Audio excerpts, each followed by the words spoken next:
Today's episode of the Alphalist podcast is going to be a very special one.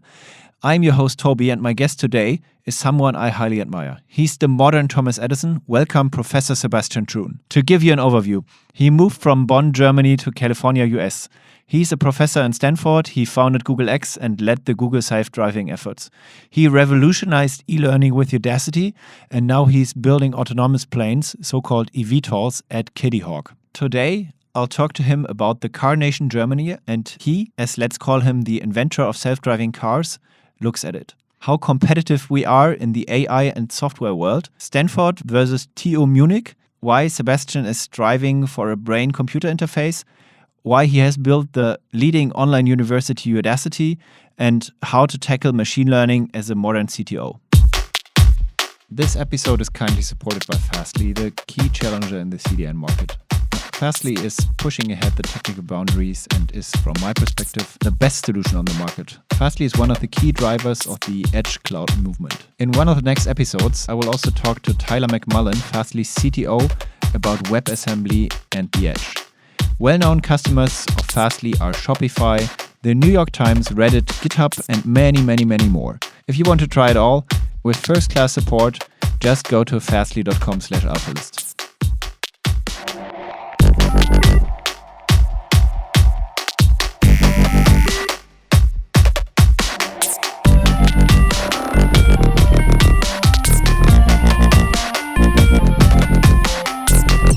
Sebastian, you sound like someone who lives his childhood dreams. Is there still something missing you want to do?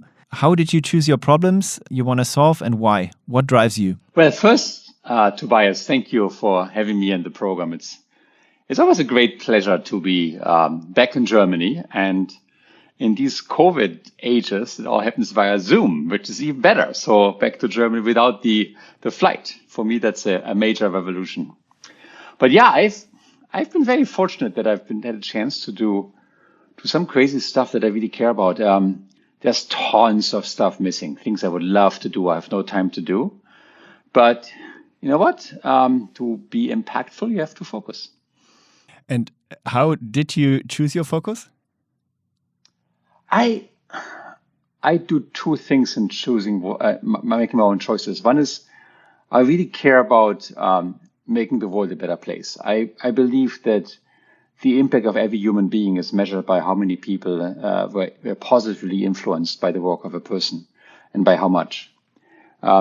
People joke about Silicon Valley as, quote unquote, making the world a better place, as in making the founders richer.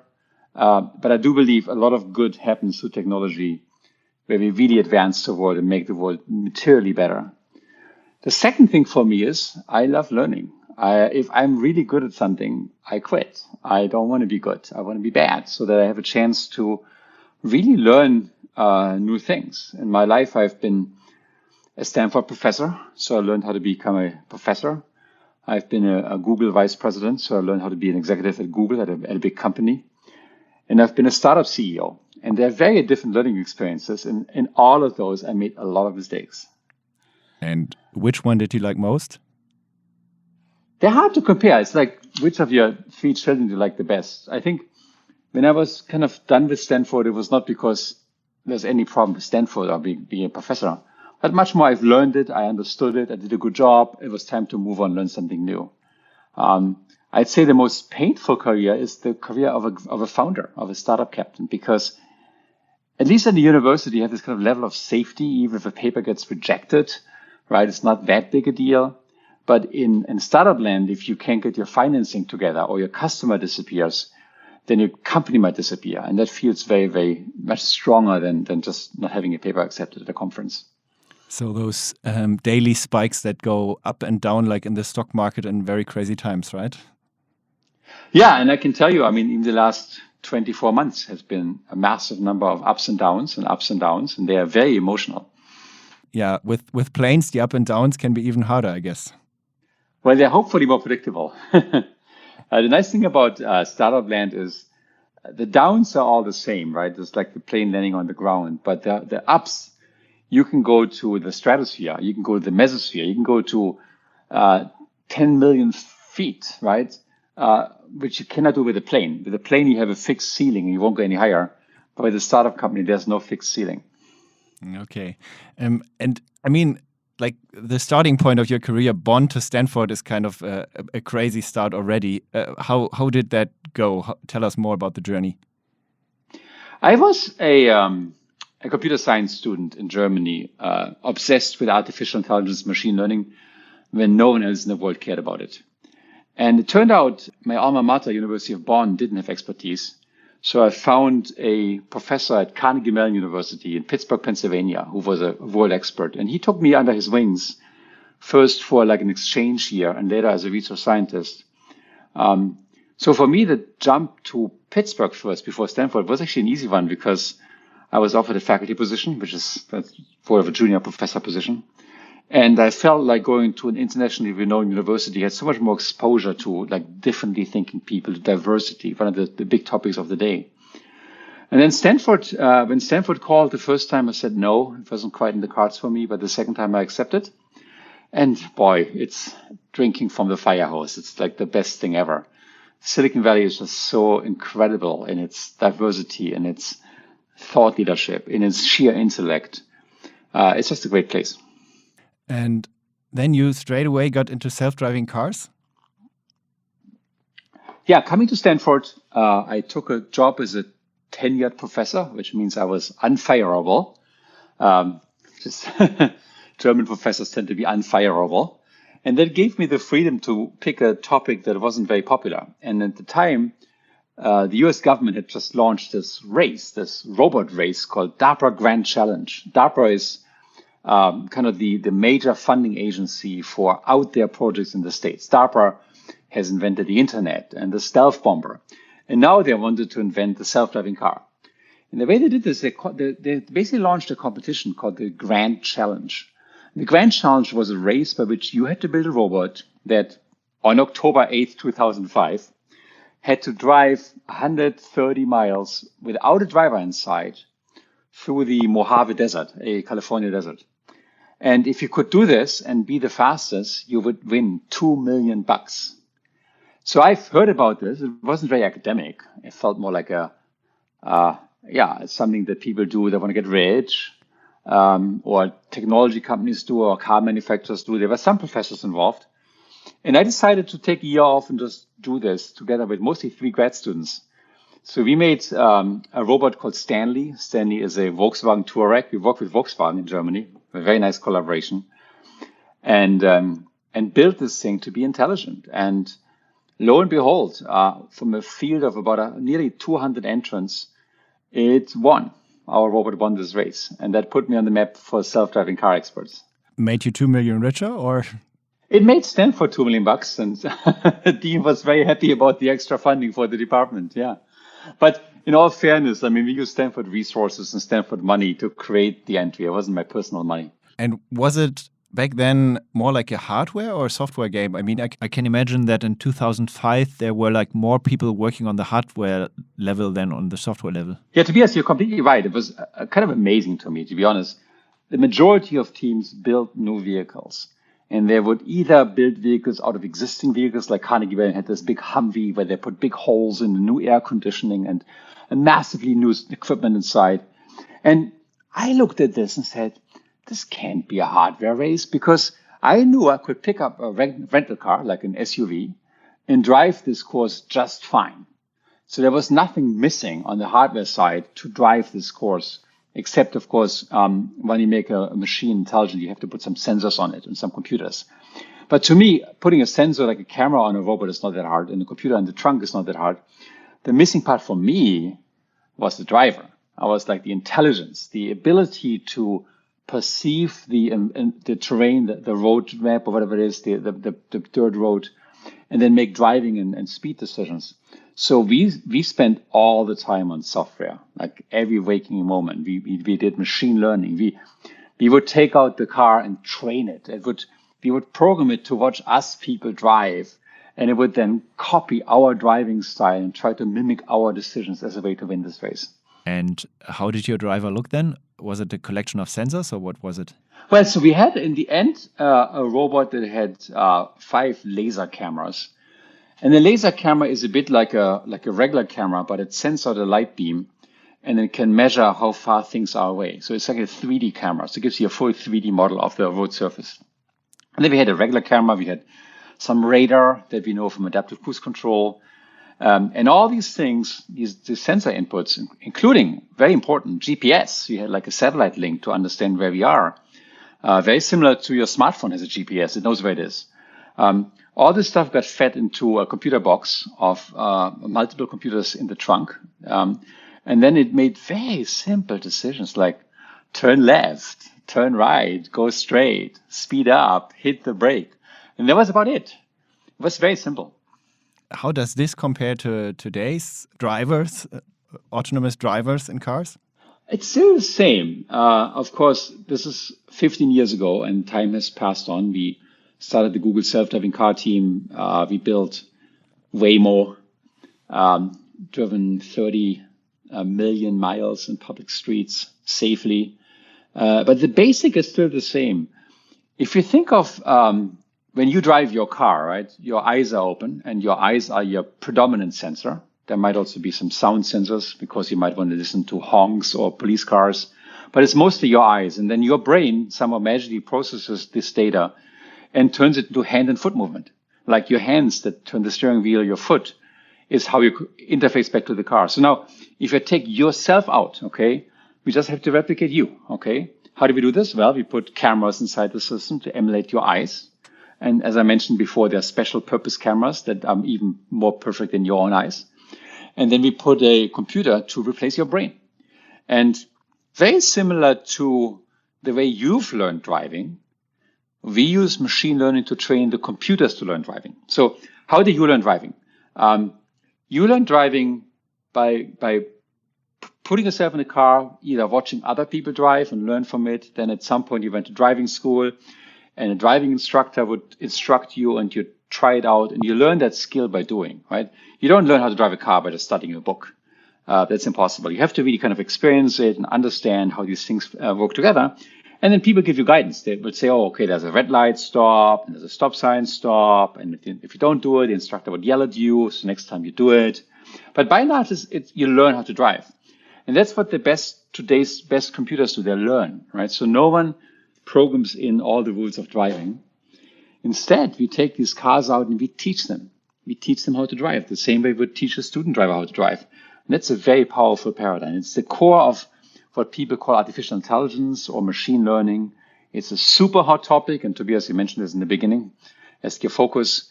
It's not just for self-driving cars. It's for many, many other jobs that can be assisted by computers. And it's incredibly powerful. We have at Udacity, we teach a curriculum in self-driving cars. Udacity is an online university. And there, the very first project that students built is to find the highway in a camera image. And they use machine learning, and it takes them the better part of a weekend. And then they're able to build their own car and keep it safely on a highway. Crazy. To jump a bit to economy, Angela Merkel said a few years ago that 1 out of 7 jobs in Germany is directly or indirectly linked to the car industry. You're from Germany, and the car industry is so a very German topic. Do you think that the German car manufacturer landscape is well prepared for the upcoming years? Look, when disruption takes place, you always wish to be better prepared. The leading German manufacturers are very much attuned to the change that's happening, not just when it comes to self-driving, but also things like electric and other modes. And some even have started investing in flight vehicles as a solution to traffic. I believe that the German companies, by and large, are well positioned. They are the leaders in the world for mobility, for high quality, and sometimes even affordable transportation in a way that no other country can parallel Germany, to be honest. Maybe Japan comes close. Certainly not the US, in my opinion. Having said this, I'm in constant dialogue with the top companies, BMW, Mercedes, Porsche, and many others. Many of them have now worked with me directly through my company, Udacity, where we really help companies to engage in digital transformation through education and upskilling. And all the companies right now, including the tier 1 suppliers like Bosch, have very active projects in these areas to understand what the technology might mean for them. So you think we are on a good track, right? So from my perspective, we are very hardware driven. Is the new software world for us maybe a bit challenging and potentially also dangerous? Yeah, that's a challenge for everybody. If you look back into especially German industry, which has such amazing players like Krupp or Siemens, so many others, it's really transitioning from a hardware world to a software world. And that's where the skill sets are often not the right ones. Where if you have an automotive engineer who's really good in suspensions or engines, turning this person into a self-driving car person that can use artificial intelligence to make cars smart really requires, I would say, a change of skill set, a reskilling set. And that's, I think, not just in Germany, where companies worldwide are realizing, wow, with these rapid advances of new technologies, we got to make sure we stay on top of it. And it's a challenge for every company. I think every German company that I know of is working on it. Right? We have Udacity customers ranging from Bosch to Mercedes to BMW to Bayer to Airbus to Deutsche Telekom, so many others who realized, you know what, this is something that's new. It used to be that technology would grow very slowly and like one indication of lifetime is enough. And now new stuff happens so fast, we have to really kind of from the inside out to transform this company every 5 to 10 years. But you know what? Good companies, good leaders will see this and they will be ahead of the curve and they will survive. Germany is the strongest industry nation in the world. I think they'll absolutely survive. Yeah, I guess so too. Sometimes I'm not like quite sure if I jump into a new car. The first thing I always search is how to connect Apple CarPlay to that car and how to use an alternative user interface instead of the car's own interface. That's always a bit strange from my perspective. But apart from that, I'm also kind of impressed if I jump into a car, let's say an Audi, and it can read like all the speed signs and everything. I guess it's not all Audi technology, but also companies like Mobileye involved and maybe parts of your technology as well. I'm not sure. But yeah, that makes me feel good at that point. Yeah, Tobias, I mean, you make a great point. When you said 1 in 7 people are working directly or indirectly in transportation in Germany, there's a network of supply companies that supply these capabilities from the famous tier 1 suppliers, Bosch, Continental, and similar, into much smaller suppliers that really kind of focus on components. The OEM, the company that actually makes the car, is really the company that puts the box together. And that's their contribution. And then, of course, passes on to dealerships for selling them. So there's an entire ecosystem. That ecosystem is being disrupted. It is really true that software is playing a bigger and bigger role. So like take the Apple Play example, that's a software example, like connecting a phone. Many cars that are being sold today are being sold with one entertainment interface. And 5 years later, the entertainment interface is 5 years older. That's not true for Tesla. If you buy a Tesla, then like typically once a month, you get an over-the-air update. And the entire system changes, right? All of a sudden, you have new games in the console, you have new modes. Recently, my favorite that Tesla introduced was called dog mode. Dog mode is a mode where you can keep your Tesla cold even when you go shopping, assuming your dog is in your car. It's not just the dog mode, it's actually a grocery mode. So your food doesn't spoil if you keep the mode on. And that wasn't there when I bought the car, but Tesla has found out that you want to have a relationship with your customer, not just at the time of sale of the car, but through the lifetime of the car itself.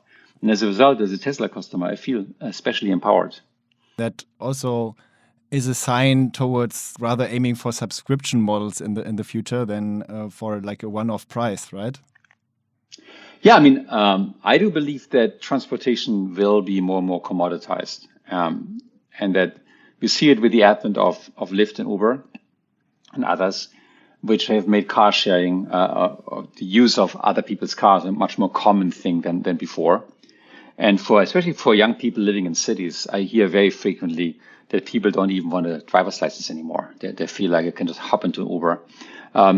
Uber and Lyft is still somewhat expensive because you have a human driver. If you ever really replace which hopefully happens soon, the human driver with a computer, you could arrive at a point where taking a self-driving car as a taxi is cheaper than owning a car. And when that inflection point happens, I think we're going to have a massive transformation of society, because then we need many fewer cars in total. Looking forward to it. So I live in Hamburg, and crowded streets are somehow horrible for me.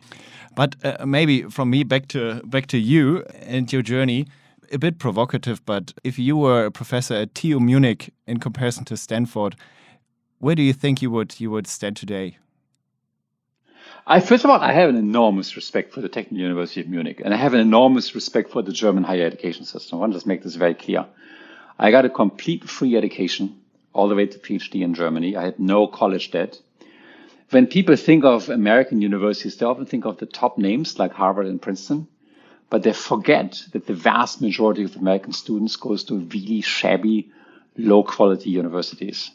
And they forget that less than half of the people graduate from those universities. And the other half that don't tend to have crushing college debt and no degree. And that's so much better in Germany. That's something that I think Germany has done very, very well. And Germany is probably, when it comes to education, in the top 2 or 3 countries in the world. Now, what will be different? I think there is one thing in Stanford which I think is unique, and that is the connection of Stanford to private industry.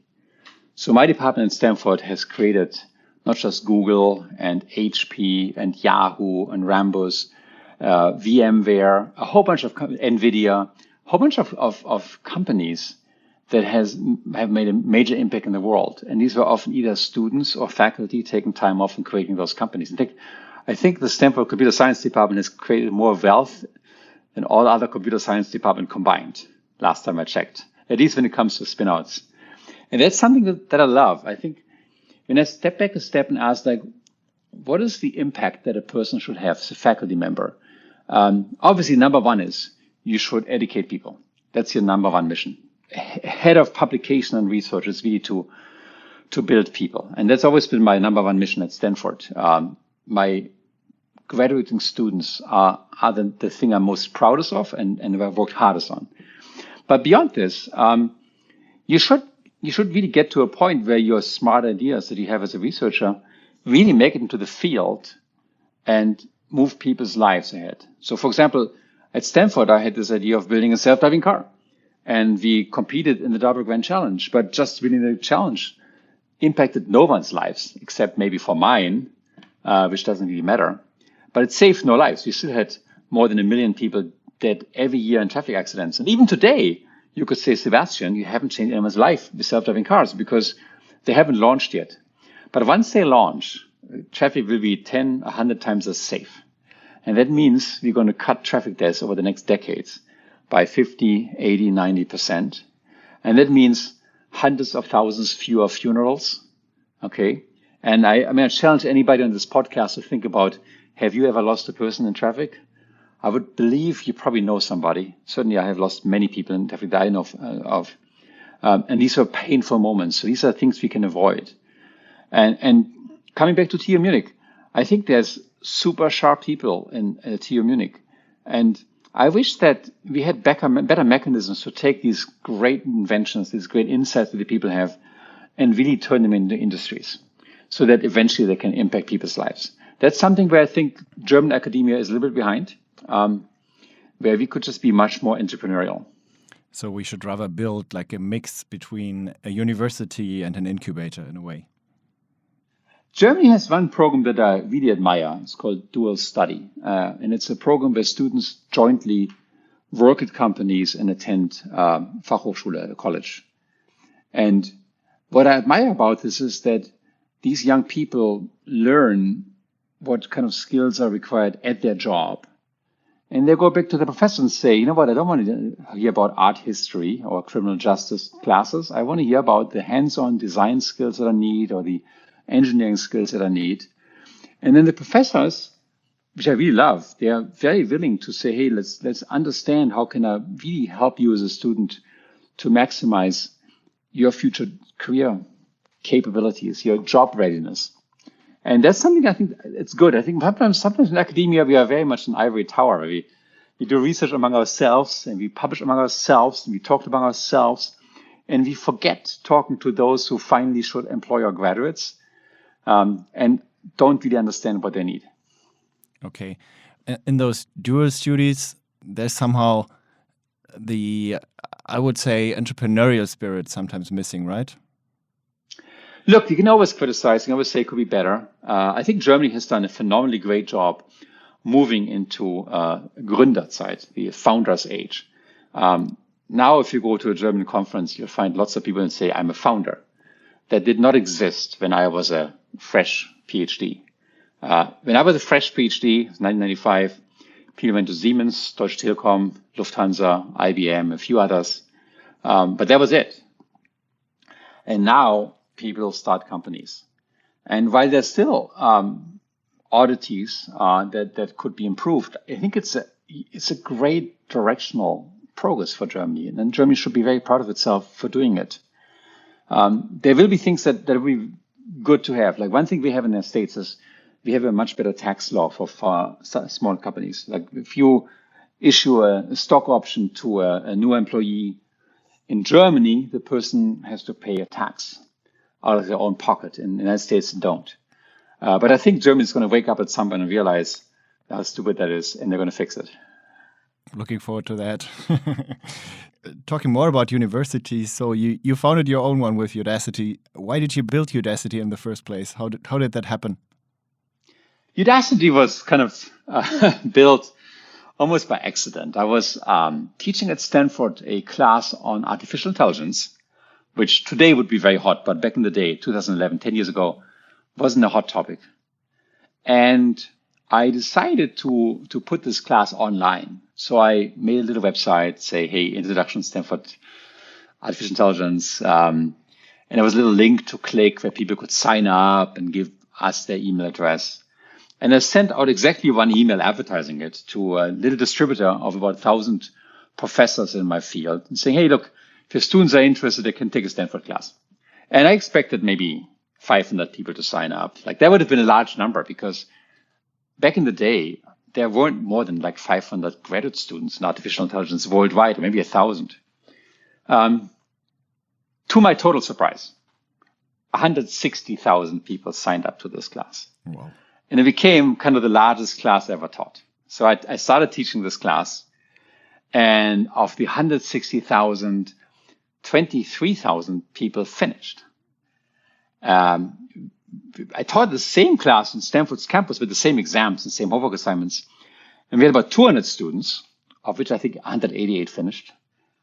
But I eventually, one afternoon, put a spreadsheet together where I compared the online students with those Stanford super duper PhD students, well-selected geniuses.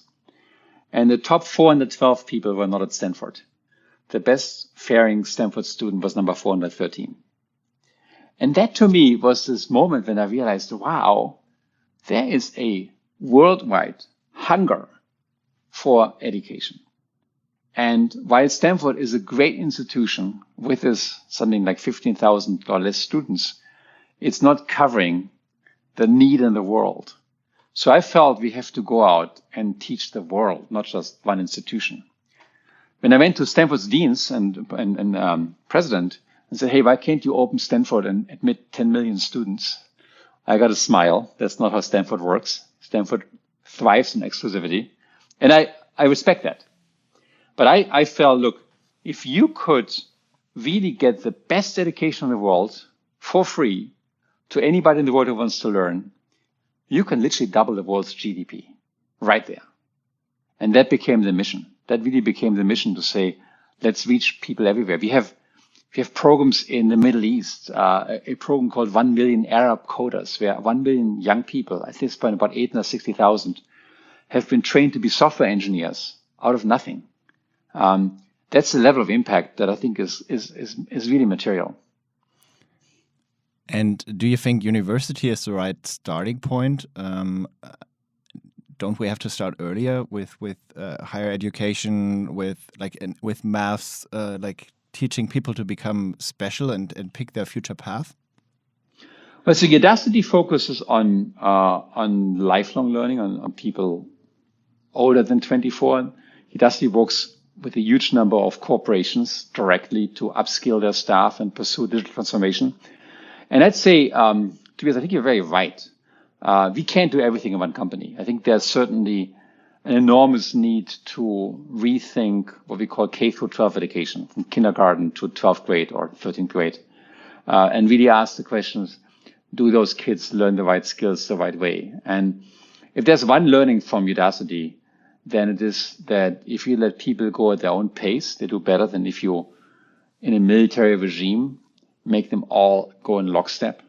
So one thing we do online with Udacity, we give our quote-unquote students projects and let them do these pieces of work at their own pace and give them inverse feedback. And that turns to work much, much better than the 18th century methods we still employ in regular classrooms. When one teacher stands in front of 30 students and forces them to go in lockstep. Do you think COVID is actually a chance that this might change now? I believe so. I think that COVID, with all the tragedy, COVID obviously was the very first time that the world jointly experienced the same problem, the same crisis. That had never happened before, at least not in my lifetime. But what COVID also does is an accelerator. So the big winners are all the tech companies. The video conferencing companies will really transform the way we interact. I mentioned, I love coming to Germany, and because I feel like I'm Hamburg right now at this moment talking to you, and no plane flight required. How cool is that? I've run my companies through video conference the last 3 months, and it works really, really well. Udacity is stronger than ever before. We just had, by a large margin, our strongest quarter ever. Our signups, especially for Fortune 500 companies, is way up because smart CEOs have realized that digitization is now on steroids. It's crazily on steroids. So whatever you thought would happen next 2 years happens the next quarter. And really sharp CEOs, from Bosch to BMW and many others, have realized this is the time to push innovation and digitalization inside their own companies. In the States, we lost roughly 40 million jobs, 40 million jobs. That's like 20% of the American workforce.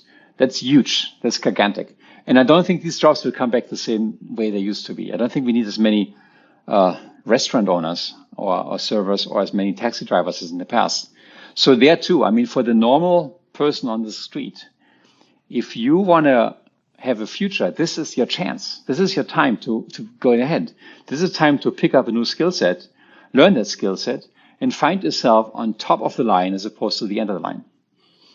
And why then from university to Kitty Hawk?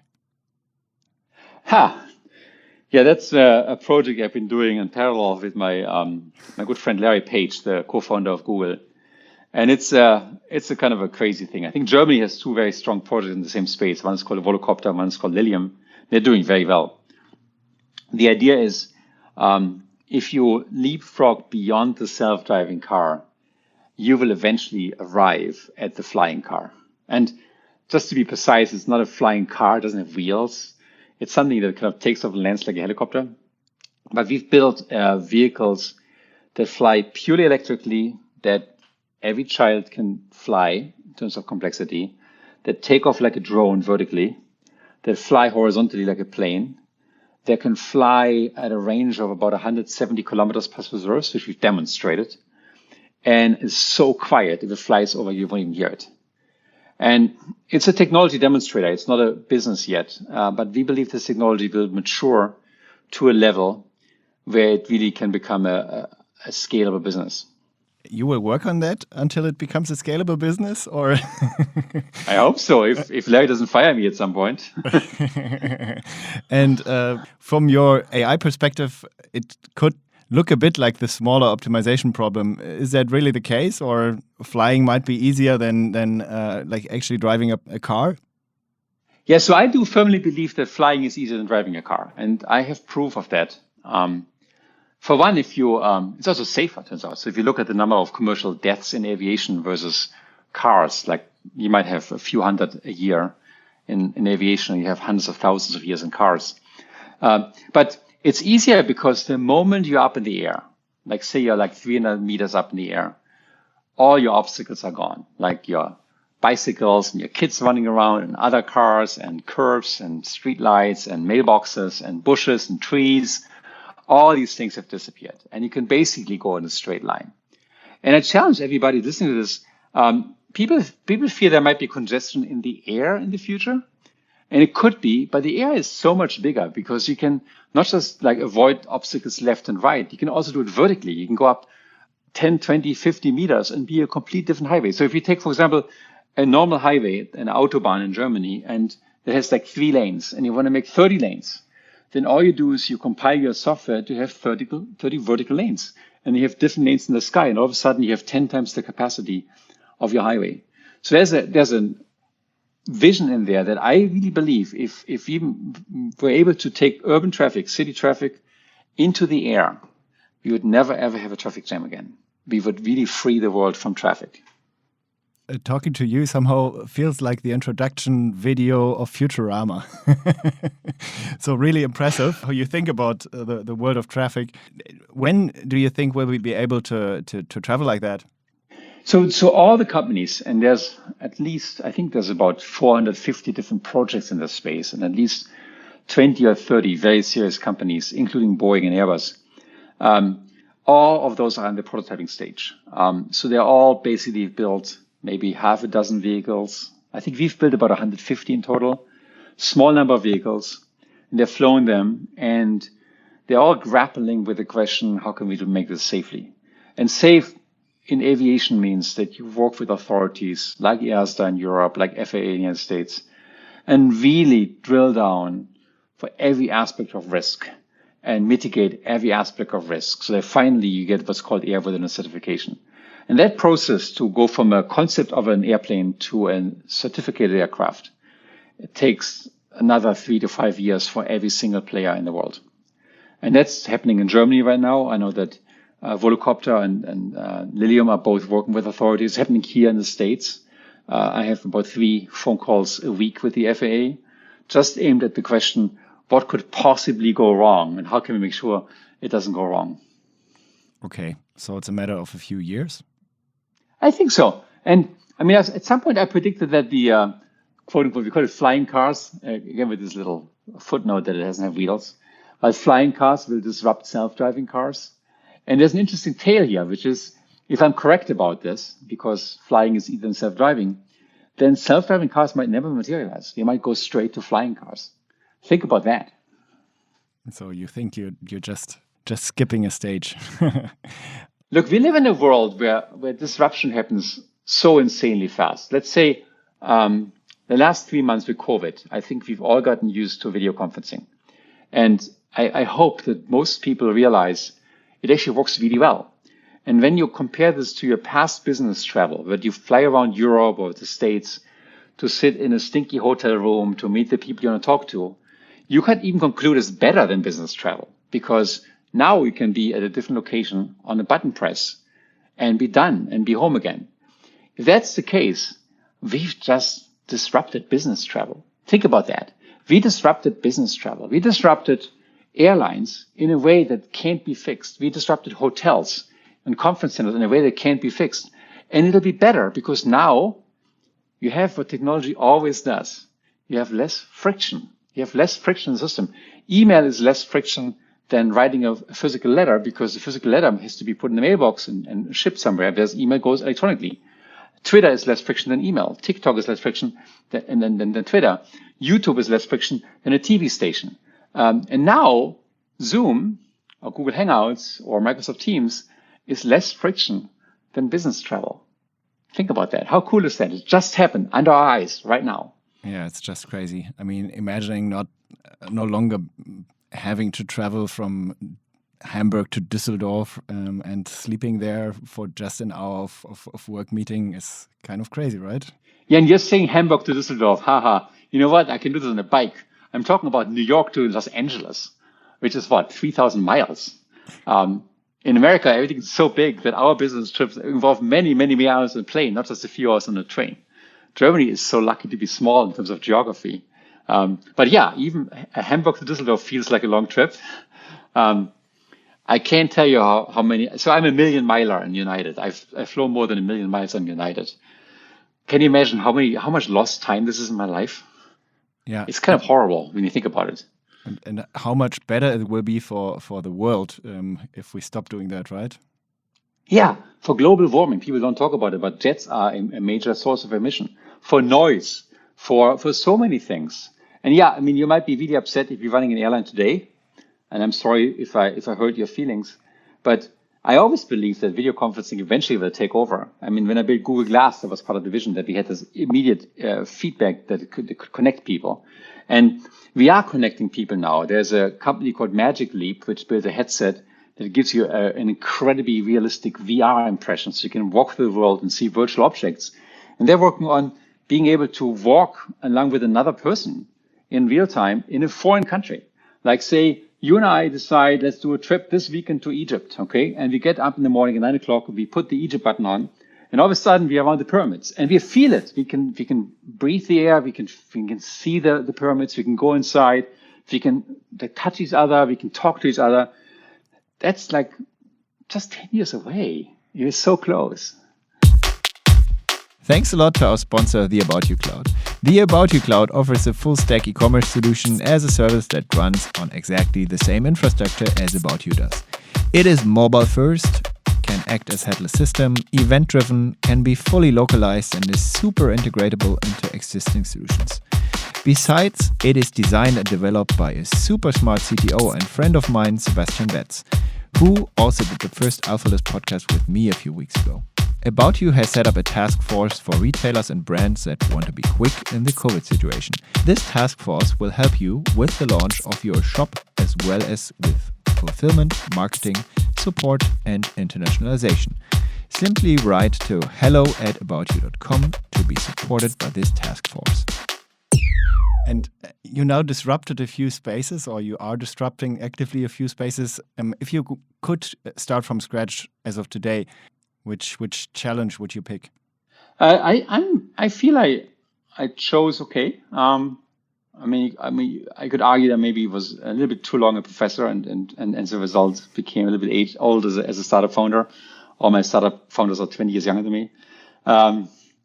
But yeah, so I give you one field that I'm very optimistic about, but I have too little time to do something about, which is medicine.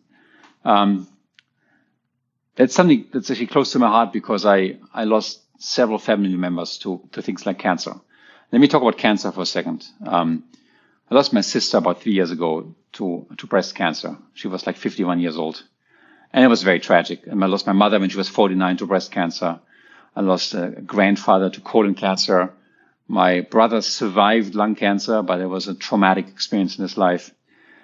Cancer is this thing that the problem with cancer is that it's non-symptomatic for a long time. So you can't feel it.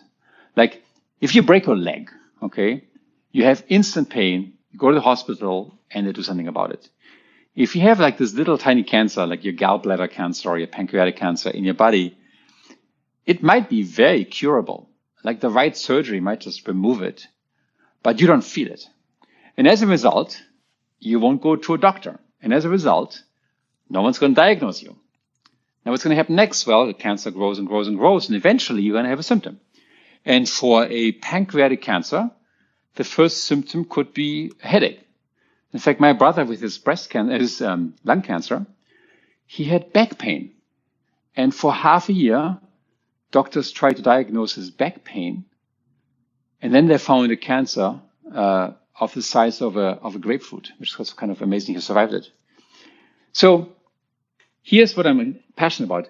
Cancer is one of these diseases that I think are mostly treatable and curable if you catch them early. And the problem is not treatment. The problem is detection, it's diagnostics. And the problem is that we only go to an exam when we have pain. So why can't we do exams on a daily basis? Like every day we look for cancer. A few years ago, a group of students and myself at Stanford trained an iPhone using artificial intelligence to detect skin cancer. And we measured the iPhone's ability using machine learning to detect melanomas and compared it to board-certified human dermatologists, the best doctors in the world here at Stanford. And we found that the iPhone can do as well as the best human doctors. Okay, that was actually published in Nature. It's a very serious magazine, and it was a very serious study, very important scientific result. That is an example where I think if we just had like cameras surrounding us at home, we could have a skin cancer exam every day. And skin cancer in the Western world is the most common cancer. So we could catch all the skin cancers when they're very, very small. And when a skin cancer is small and not dangerous yet, say stage 0, stage 1, you can literally remove it with a kitchen knife yourself. Like, it's not that hard to treat. It's when it grows too large and it starts spreading around, then it becomes a real problem for you. And then it becomes really hard to cure you. So this is not just for, you should be able to find breast cancer. There was a person I met who built a company around the idea that you have a special bra, Büstenhalter in German, that has a temperature probe built in and can measure the temperature. And he made me believe that the cancerous side of your breast uses more energy to grow the cancer, and that's detectable in a few minutes of wear by comparing the temperature of your left to your right side and see if it's asymmetric, right? That's not rocket science. That's something that's so straightforward. So if I had time to restart my life, I would actually really seriously look into medical diagnostics, and not just cancer, stroke, heart attack, congestive heart failure. All these are things that I believe you could build much better detection. Alzheimer. My phone listens to me every day for many, many hours. One of the symptoms of early Alzheimer is a difference in speech. Why can't my phone diagnose if my speech is changing ever so subtle over time? And tell me about it. There might not be a cure for Alzheimer, but I might now then change my lifestyle to delay the onset. There's so many opportunities. So I hope you never build a Bluetooth bra then. Just Why not? Joking. No. Look, if it saves people's lives, if I could make my sister be alive again by inventing something that she would wear, I would do it. Absolutely. 100%. I think it's also a direction that Apple aims towards, right? Like, I guess you also have an Apple Watch potentially. It's really impressive how that also changed in the last years and how much metrics they take and what can be done with it, right? I think the newest version will even remind you to wash your hands. That's cool. That's very cool. I didn't hear about this. Yes, the Apple Watch is interesting because in principle, they have something built in that's COVID related. There's been many reports that COVID victims, before they have any symptoms, already have an overgrowth in their lungs that causes them to be oxygen deprived. And oxygen can be measured very, very easily, blood oxygen. There's something called pulse oximeter, which you can buy on Amazon for 20 euros. And they can measure the percent oxygen saturation in your blood. The Apple Watch can do this. And I think at some point in the future, I hope that Apple will activate this function so people can use the Apple Watch to diagnose whether they have a flu or whether they have COVID-19. Looking back at the world and you as a German, you know Germany quite well, I guess. How do you think are our chances as German economy to keep up with the US and China, especially looking at AI? First of all, I think you're doing very well in Germany. I think Germany is, in terms of its impact, its ability to engineer, to export, to build high quality product, clearly among the 5 top nations in the world. And in terms of the history of Germany, I mean, you invented the steam engine, you invented the train, the car, the motorcycle, the telephone, and so many other things. Germany is just an amazing country. I'm saying this because so often I get to meet Germans who are pessimistic, who feel, oh my God, we're falling behind. Oh my God, we can't do anything. Oh my God, we're so held back by ourselves. And there's an element of truth to it. The way to become a great innovator is you have to be a blatant optimist. You have to believe, and you have to think, and you have to think logically. And you can't be held back by the eternal doubters whose only job is to make you feel miserable because you might have an idea. So I try to avoid those Germans who are pessimists. Sorry. I know there's many of them, and they're kind of annoying. I get lots of emails from people who tell me that I'm doing everything wrong in my life. But the reality is, to really think innovatively, you have to get rid of the past and think about the future. What can you do? What do you want to accomplish? And again, Germany is at the forefront of the world. In terms of artificial intelligence, obviously the number one and number two countries right now are the United States and China. Both governments have massively invested in it. In the States, the private industry has massively invested in it. Those investments are not quite there in Germany yet. There's obviously a question whether the private industry or the government should fund it. But at the very least, I would massively improve education in that space. It's a very new topic. You can't have a professor who does the same course for 20 years be relevant when it comes to AI because it's changed so much. And I would, at the federal level in Germany, really think about what kind of investment strategies could exist to make sure that Germany doesn't lose the connection to the best in the world. Looking at AI as a topic, which is also, when you ask pessimists, you often hear things like, I have a smart speaker at home, which I also have, and my biggest use case is, Alexa, 20 minutes timer, please. Alexa, please put milk on my shopping list. And sometimes even that doesn't work. How do you see it? I mean, like also from the adoption side of things, I mean, self-driving cars is kind of a very special use case. Do you see wide adoption in the economy as well? So, first of all, your home speaker, I want to also make sure that you're really impressed that this is possible. That's actually quite a capability. About 10 years ago, all speech recognition systems were horrible. And if you don't believe it, get yourself a 10-year-old car and look at how you can talk to the car. And a car is a much better environment than a room in terms of acoustics. And they were all just horrible. And now you can have free speech and these things understand you. That's a massive progress. And the reason why I want to point this out is I always look at gradients. I look at like change over time. I don't look at the current status quo. In another 10 years, Alexa will pick up everything I say and every conversation that I have and be able to make those searchable. So if I had a conversation with my brother 3 years ago and I forgot what we talked about, it might be discoverable and I might be able to find this. If a person walks into my house or my office and I forgot that person's name, Alexa will help me and tell me what the person is, who the person is. Absolutely. But the impact of AI is even broader. Here's the way I see artificial intelligence impact the field of work way beyond Alexa. I believe that AI will eventually be able to do everything we do that's highly repetitive. Let me repeat this. Everything we do that's highly repetitive. So what is highly repetitive? Okay.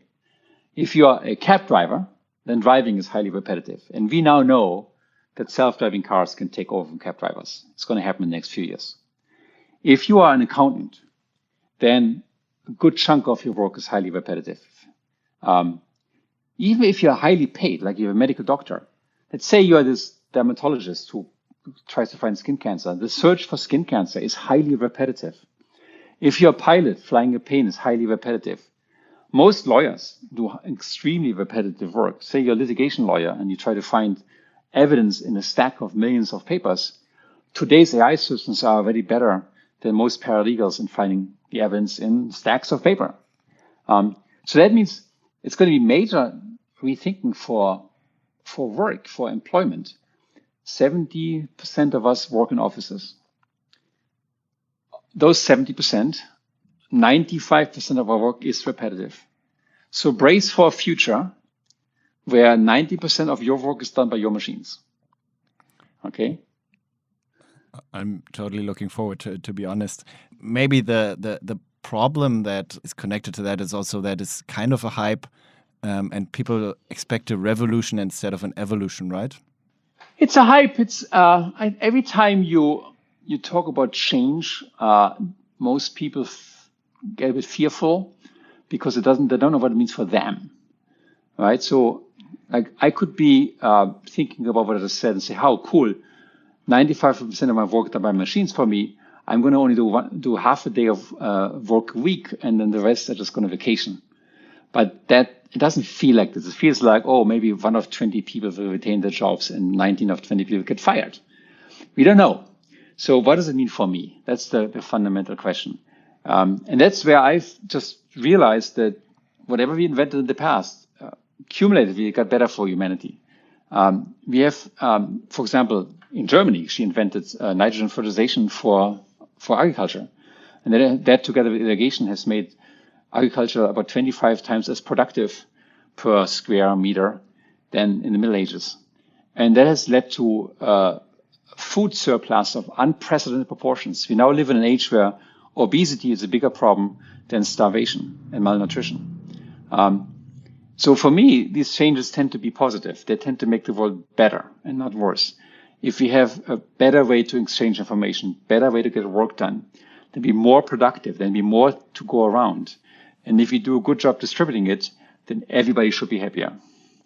Where do you think are the most impressive, from your personal perspective, the most impressive applications of AI in the current world of business and in science? That's a great question. Most impressive. I mentioned about medical science. There's massive progress on diagnostics, where companies like Google and others have shown miracle diagnostic results, and that's underway. In industry, there is data science, and data has become the new gold in almost everything. Udacity, for example, worked with Shell to predict component failures and model drilling strategies that has led to tens of billions of dollars of savings using AI. You find the opportunity for data science and AI in almost anything we do. Let's say the conversation we're having right now, the voice quality, sound quality is filtered by AI. The video is being filtered by AI. When you go to Amazon and you look at the layout, this layout of the page in front of you has been set by AI to maximize Amazon's profits. The recommendations you get in Netflix are given you by AI. The top 10 links that Google gives you in Google search are returned by AI. So it's kind of a very pervasive thing that almost every aspect of commerce, of productivity, of work can be improved by analyzing data. What are the hardest things I would stumble across if I start building a company that also tries to use machine learning? I think the biggest obstacle is cultural. That is, we don't live in a world yet, for most parts, where data is just king. We live in a world where we often have our own judgment, our own opinions, and our own procedures. So when Udacity works with large companies to pursue what's called digital transformation. Digital transformation is basically go to data science AI in the cloud and so on. The very first step is to change the mindset and permit for a different method for decision making that is much more data driven. That is the biggest obstacle by far. The second biggest obstacle is the skill set. So it turns out, while in theory, training a neural network, do something cool, sounds very easy. In practice, most data sources are ugly. They need a lot of work. Most data is incomplete, it's dynamic. Things change during data acquisition. There's confounding variables, like maybe we have a hot summer or a cold winter, and that all changes everything else. So it's very hard to separate what we call causation from correlation, which is like what are actually the control variables you can really move to make a positive impact. And that's where the skill comes in. That's where the training comes in, to be understanding how to really tease out of data good information, good decisions. And how do you do that then? Well, I can give you the Udacity answer. You come and knock on our door and we train you yourself, or we train your staff. And we do this by giving you a sequence of projects that let you experience this and do it by hand. Very much like the way you learn how to ride a bicycle, right? You put you on a bike and first with like training wheels, and then you learn that and you get better and better. It's exactly the same thing for machine learning. We give you data, okay, on training wheels, and then you try that out and you get better and better over time. If I want to become a data scientist myself, but if, let's say, I'm a CTO, and I often felt lost in translation when talking to very scientific people working in data science. What is a good setup to enable data science in modern engineering organizations? What would you say? Well, again, this is what my company Udacity has become essentially a market leader in the world, to take people from A to B. data science, like any field, has its own jargon, right? If you just look at the prescription of your doctor and try to decipher it, you realize there's a jargon, right? It's not your lung, it's your thorax. Same is true for data science. What companies like Udacity do, they demystify it, right? They take you by the hand step by step and take the guesswork out of it. And if you were to study with Udacity and say you get stuck, there's always a technical mentor available 24/7 who's happy to talk to you, right? And help you with whatever you're stuck with. And then over time, you have to learn the jargon, right? There's no way you could be a professional in a field and not understanding the language people use in that field, because the language is actually important. So I have to become a bit of a data scientist, but in terms of team structure, collaboration, and so on, do you need a special structure to embed data science in your organization? Or do you think it can go ahead or go along with all the modern delivery processes like Kanban, Scrum, and so on? You build on existing tools, but what you do need is you need a management that understands what they're doing and understand what to expect, right? So what is a realistic expectation for data science? What can you not expect? How do you compose a team and set rewards and milestones for the team that are realistic and still ambitious? And that takes experience on the side of management. What we find is when a company pursues digital transformation and forgets its own management, then the managers become antibodies to that change. And the reason is the managers hear about this great thing, AI. They don't know it. They don't happily admit to themselves they don't know it. But they realize if AI wins, they might lose their job. And that's one of the tricky challenges in transforming organizations. You, in the end, deal with a hierarchy of people, and you have to change the entire pathway of people from the very bottom to the very top. So I guess then there's no short path to measure if your data science team is actually successful? I wouldn't say that. I'd say if you as a manager know what data science means and what to expect, you'll send them challenges. And I would say in most cases, a good data science team will positively surprise you. They'll find stuff for you and say, oh my God, that's amazing. I'll give you an example. I'm on board of a company called AliveCore that does medical diagnostics of the heart. And they look at a heart waveform to see if in your ECG, there's something to discover. And that team found out that if by looking at 30 seconds of your ECG, they can say with almost absolute certainty whether you're male or female, whether you're a man or a woman. And that's impressive, right? You didn't expect this. So good data scientists, I would say they'll surprise you with something that you didn't know about your own company before. So the measure is not AUC or something surprising. I think Tobias, you're right. It's a number of things, obviously. But for the audience of the podcast, if you have never looked into this, I think the thing you will enjoy the most, the most delightful moment, someone comes to you said that you know that, and you'll say, "Oh my God, I had no clue about that." And what do you think about the future of artificial intelligence? Like there's always AGI, artificial general intelligence, around the corner. What do you think about it? So for those of you who are not very familiar, there's really two types of machine learning. One is the very specific, right? So you train a machine learning agent to drive a car or to play chess, and they become really good in playing chess, but nothing else. Right, so my self-driving car software can't fly a plane, for example. And then there's this vision of the more general intelligence that people have, right? We are good at many, many things, and we can cross-fertilize from one skill to another. And to be frank, the progress on specialized AI has been gargantuous. The progress on general AI has been very, very weak in the last years. So there's still something that sets people really apart from computers.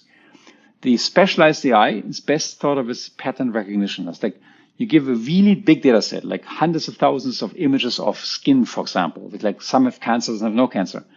And then eventually the machine can find those patterns that distinguish the cancerous skin patches from the non-cancerous skin patches. But that's very, very specialized. Like face recognition is very specialized. It's a specialized AI. You train the AI to recognize faces with millions of images, and that's what it does. But what's really missing, we don't have today at all, is this general intelligence solution, like the Albert Einstein AI that sits down and says, oh my God, all these physics equations are wrong. We have to invent spatial relativity. And will it come? I hope so. I really hope so because, AI is very young. The field was invented in 1956. Machine learning might go back to the 1930s. That's maybe 90 years in age, depending how you count. But humanity is 300,000 years old. So there's a big of difference between us. For most of these 300,000 years, we would either be hunters or gatherers or eventually farmers. But the AI itself is like a blink of history in comparison. So if we wait another 50 years, I'm very convinced we're going to have general artificial intelligence. Okay, and that will then start setting itself new goals, or how will that work? Yes, I'm a firm believer that the technology we build to serve people. And I'm a very firm believer that we have to keep it this way. That is, we have to control what we build, right? So for me, an AI is a tool set. It's a tool, a very potent tool to find patterns in data. And if I look at the right data and the right patterns, I might find amazing patterns and use them for my advantage. Every tool can be abused. Like a kitchen knife is a tool, right? And the kitchen knife helps me cut my produce, but kitchen knives have been abused to hurt people. So the ethics and the decision how to use the tool has to be staying with the people.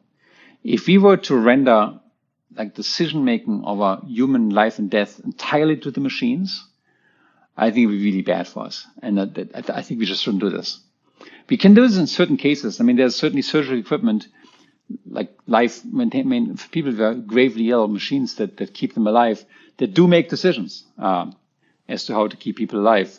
But I think we should do this in a very confined way, and we should always understand the responsibility is with us, the people, not the machines.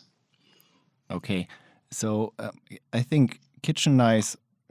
I can buy it in a shop every moment. I want to buy a kitchen knife. Should AI be regulated in a way?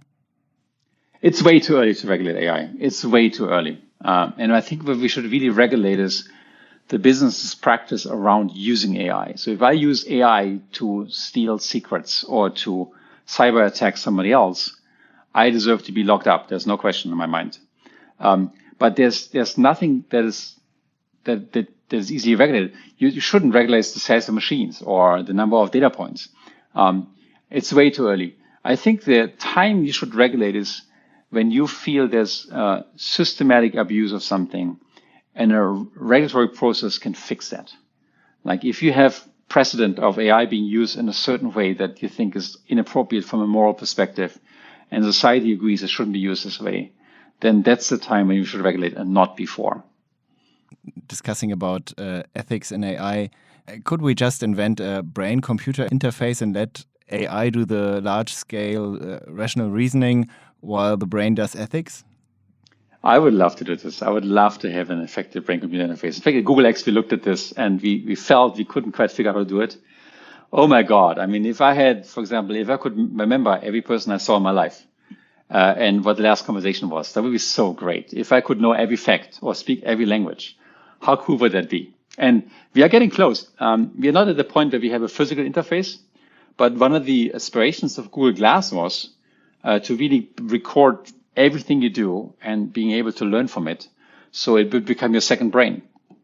And I think we are going in this direction. We are now seeing AI systems being deployed, for example, to overlook salespeople, understand what a good sales conversation looks like, and then helping people become better salespeople. And while this is not quite yet in our brain, the wetware is missing, it is really close to our brains. We are really close to the human eye, to the human ear, to the human keyboard, that we really get to the point that we have an almost brain-computer interface. So I can't wait for this to complete, and I'd be the first one to volunteer my brain to put an appropriate interface in there with the benefit that all of a sudden I know everything. And yeah, I can also imagine that there's like a more effective way than written words or spoken words to communicate. Yeah, one of the interesting findings is you find that that AI has been able to learn incredibly complex concepts, like the best Go players in the world, the best chess players in the world are AI. The best systems to diagnose skin cancer, as I mentioned, is AI now. And you wonder why. And I come to believe that that one of the reasons why these systems are so good is the reasons why people are so good, which is when we learn, we can learn in multiple ways. We can learn based on language, we can learn text, we can learn rules and regulations. But for the vast majority of what we've learned in our lives and vast majority of our skills, there is no language equivalent. Like, for example, we all know how to walk, or most of us know how to walk. And we learned this when we were like 1 year old. And no one has ever written down the equations of walking. It's a miracle that people can walk and we don't understand it. We just don't understand it scientifically. And I believe the fact that we have this very rich brain with like 10 to the 14th interconnections is a big factor that makes walk possible, or visual recognition, visual cortex possible. That is, or language. No one knows the rules of language. And that we have this red brain, these complicated things that it can learn these things, but they cannot be expressed in words. And so when you look at our skin cancer neural network, that neural network is similarly structured to our human brains. And it is able to detect skin cancer from non-skin cancer, as I mentioned, as good as the best human doctors. But it can't express why. It can't tell you why. It can't give you a rule. It just can give you the answer. And I think that's true for people. We do a lot of stuff. We speak, we cry, we walk, we run. No one can tell you how to do this. You just do it. So there's a cosmos of things that that's learnable and it's masterable that cannot be expressed in words. And I think language is the thing that holds us back. If we can go beyond language in a way we communicate, where we learn, then we can learn 10,000 times as much as we can learn today. 10,000 times faster, right? Yeah, like look at this. So in terms of speed, my best example is, again, the school self-driving car. All of us who drive cars probably made a driving mistake at some point. Yeah. So what happens when you make a mistake? Like, say you have an accident or something, or even just run a red light.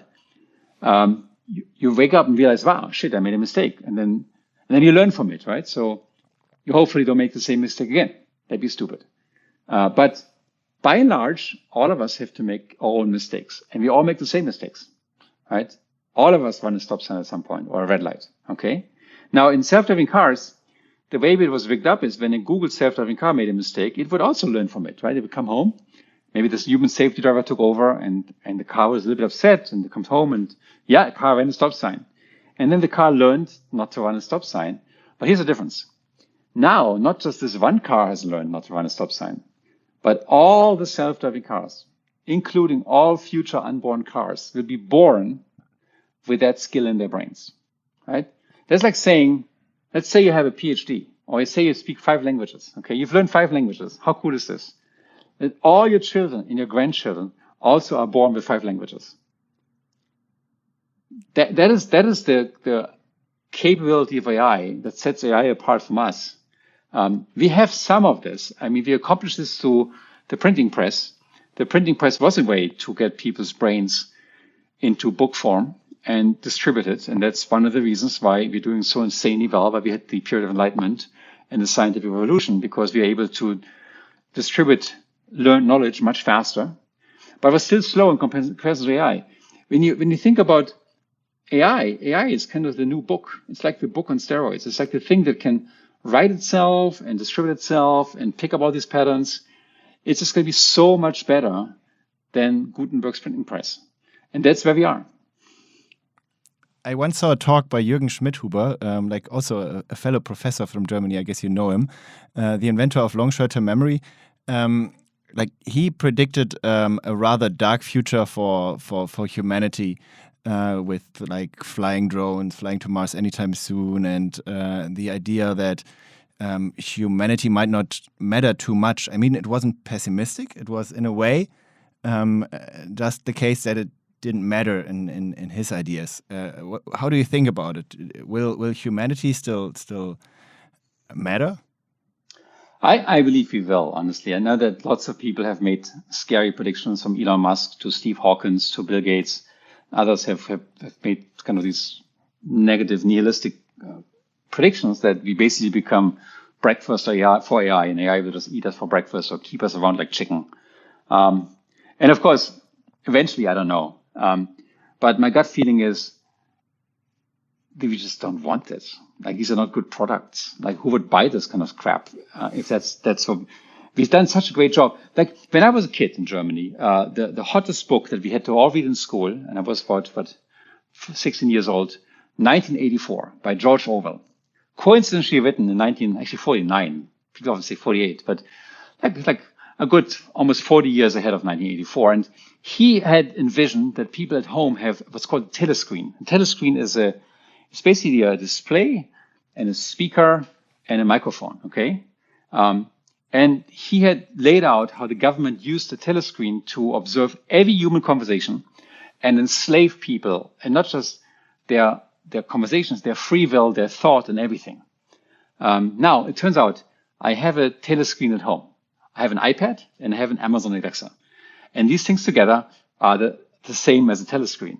And none of these things have enslaved me. In fact, they have empowered me. Why? Because we use technology for the betterment of the human race, not for suppressing ourselves. Right? We have moved from ages of slavery to democracy because it's better. It works better. It makes us better off. We have moved into an era of unprecedented peace. Europe used to be the locus of massive amounts of wars, sometimes hundreds of years. There were 26 wars between France and Britain in the last 1,000 years. It's unimaginable there's going to be a war again, despite the fact we have better weapons today than ever before. So I think there's something good in the human soul, good in us people, that just makes me believe that all these negative predictions are hogwashes. They're like ways to make people fearful, and that's it. Jumping a bit back in your past, what was the first program that you have actually written yourself, and on which computer was it? I had a Texas Instrument 57.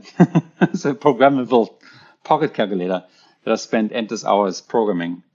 And then eventually I found there was a local Quelle department store. Quelle used to be the Amazon of its time, a catalog mail order place. They disappeared. And they had a Commodore C64, which was a keyboard that was plugged into a television. And I would, after school, write software.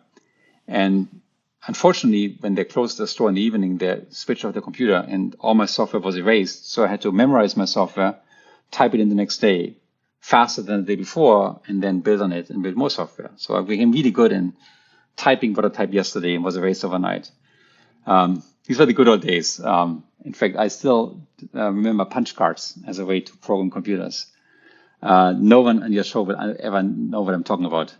Google it. It's almost like Gutenberg. It's like it dates me how old I am. But yeah, it was a great time. At a time when no one else had computers. Like, computers were not a common thing. There were no things as personal computers. And today, are you still in touch with code? Oh yeah. 2 weeks ago, I spent a whole week coding a big simulation of airplanes. In Jupyter notebooks, or what do you use these days? I use Python. I love MATLAB. I love Python. I've done some work in Julia, which is a beautiful prototyping language. Most of my life I've programmed in C++. Which is, as of today, rather old school, but... Yeah. Well, I'm 53. Do you have a favorite book or tool you would recommend to everyone you meet right now? For normal people, I would always recommend Steven Pinker's Enlightenment Now book. It's a positive book on the history of humanity.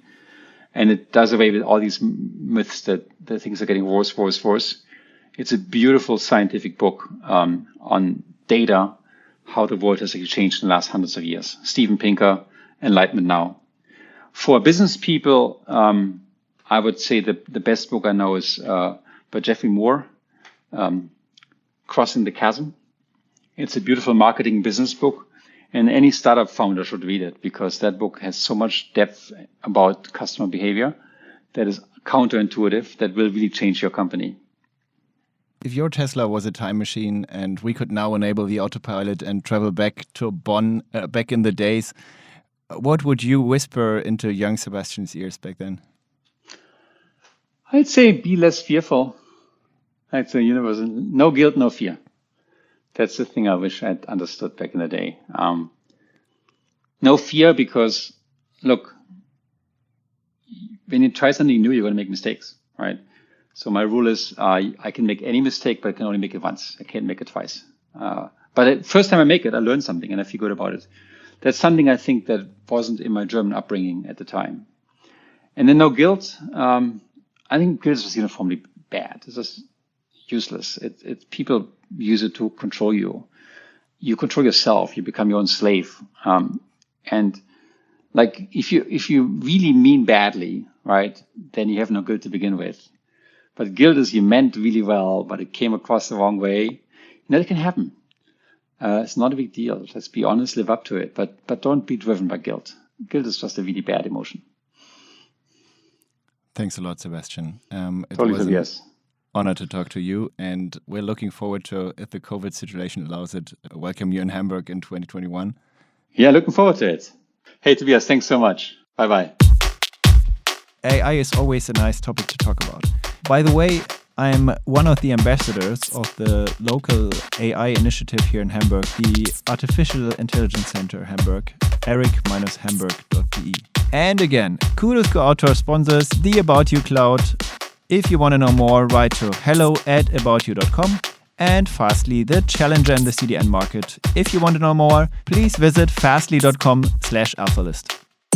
Dieser Podcast wird produziert von Podstars bei OMR.